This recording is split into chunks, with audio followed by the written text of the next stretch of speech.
नमस्कार, आप देख रहे हैं लोकमत राजस्थान। मैं हूं निशु शर्मा आपके साथ। आइए रुक करते हैं आज की बड़ी खबरों की ओर। अमेरिकी राष्ट्रपति डोनाल्ड ट्रंप ने भारत पर 25% टैरिफ को 7 दिन के लिए टाल दिया है। यह आज से लागू था, जो अब 7 अगस्त से लागू होगा।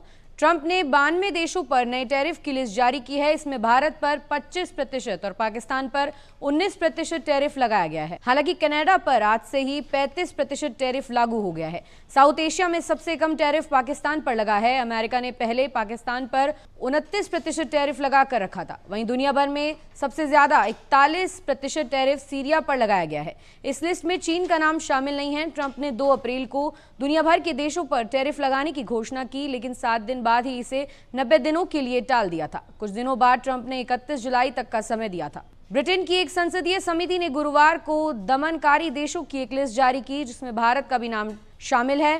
Transnational repression in the UK नाम की इस लिस्ट में 12 देश शामिल हैं। रिपोर्ट में कहा गया है कि कुछ विदेशी सरकारें यूके में रहने वाले लोगों को डराने और उनकी आवाज दबाने की कोशिश कर रही है।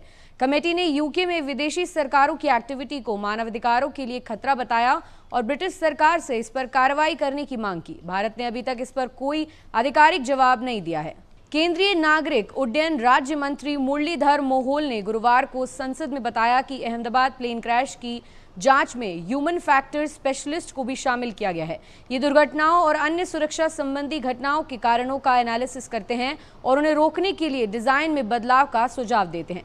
केंद्रीय मंत्री ने कहा कि जांच में सभी पहलुओं को देखा जा रहा है। ये फैसला इसलिए अहम है क्योंकि अमेरिकी media house wall street journal ने 17 जुलाई को पब्लिश रिपोर्ट में आशंका जताई थी कि विमान के पायलट कैप्टन सुमित सबरवाल ने दोनों इंजनों में फ्यूल सप्लाई रोकी थी। हालांकि भारत के एयरक्राफ्ट एक्सीडेंट इन्वेस्टिगेशन ब्यूरो और अमेरिका के नेशनल ट्रांसपोर्टेशन सेफ्टी बोर्ड ने रिपोर्ट को गलत बताया था।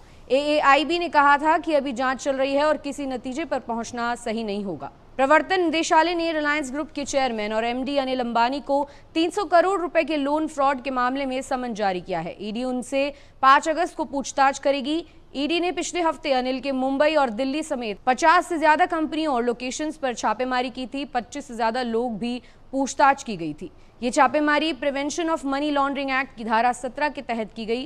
रिपोर्ट्स के मुताबिक ये समन इसी मामले में पूछताछ के लिए भेजा गया था। जम्मू कश्मीर के मुख्यमंत्री उमर अब्दुल्ला ने एक बार फिर पहलगाम हमले और जम्मू कश्मीर में उसके असर पर अपनी राय रखी है। गुजरात दौरे पर गए उमर अब्दुल्ला ने मीडिया से बातचीत में गुरुवार को कहा, भले ही 22 अप्रैल को हुए पहलगाम हमले ने पर्यटन उद्योग पर असर डाला हो, लेकिन कश्मीर अभी भी पर्यटकों से खाली नहीं है। वो जम्मू कश्मीर के पर्यटन को फिर से सक्रिय करने के मकसद से गुजरात दौरे पर हैं। इस दौरान उन्होंने केवड़िया में स्टैच्यू ऑफ यूनिटी और नर्मदा बांध का दौरा किया और अहमदाबाद के साबरमती रिवर फ्रंट और अटल ब्रिज पर सुबह की सैर करते नजर आए।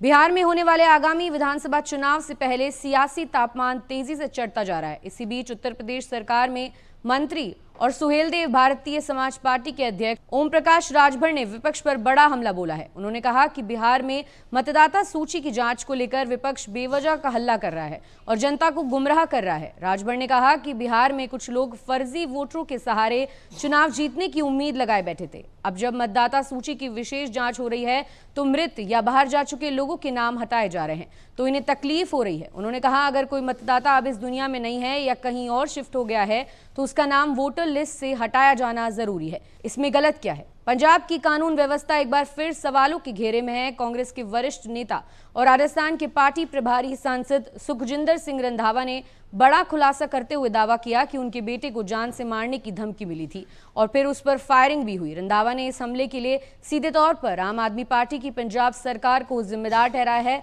रंधावा ने आधी रात को सोशल मीडिया एक्स पर पोस्ट कर ये सनसनीखेज जानकारी दी। उन्होंने लिखा, जेल में बंद गैंगस्टर जग्गू भगवानपुरिया ने मेरे बेटे को जान से मारने की धमकी दी थी। मेरे एक साथी ने आज उससे मुलाकात की और सिर्फ 1 घंटे बाद उस पर गोलियां चलाई गई। मैं इस वक्त संसद सत्र के लिए दिल्ली में हूं, लेकिन कोई गैंगस्टर मुझे डिगा नहीं सकता। मॉनसून ने एक बार फिर रफ्तार पकड़ लिया और देश भर में जमकर बादल बरस रहे हैं। बीच में कुछ दिन मॉनसून की रफ्तार धीमी जरूर पड़ी, लेकिन अब एक बार फिर मॉनसून पहले की तरह असरदार हो चुका है। देश भर में कई राज्यों में अच्छी बारिश हो रही है। कुछ राज्यों में तो जरूरत से ज्यादा बारिश लोगों की परेशानी की वजह बन गई है। बाढ़ के हालात पैदा होने से कुछ राज्यों में लोगों को काफी असुविधा भी हो रही है। मौसम विभाग के अलर्ट के अनुसार अगले 7 दिन देश के कई राज्यों में जमकर बादल बरसेंगे। उत्तर प्रदेश, उत्तराखंड, जम्मू कश्मीर, हिमाचल प्रदेश, पंजाब और हरियाणा के कई जिलों में अगले 7 दिन भारी बारिश का अनुमान है। ऐसी और ताज़ा खबरों के लिए आप देखते रहिए लोकमत राजस्थान।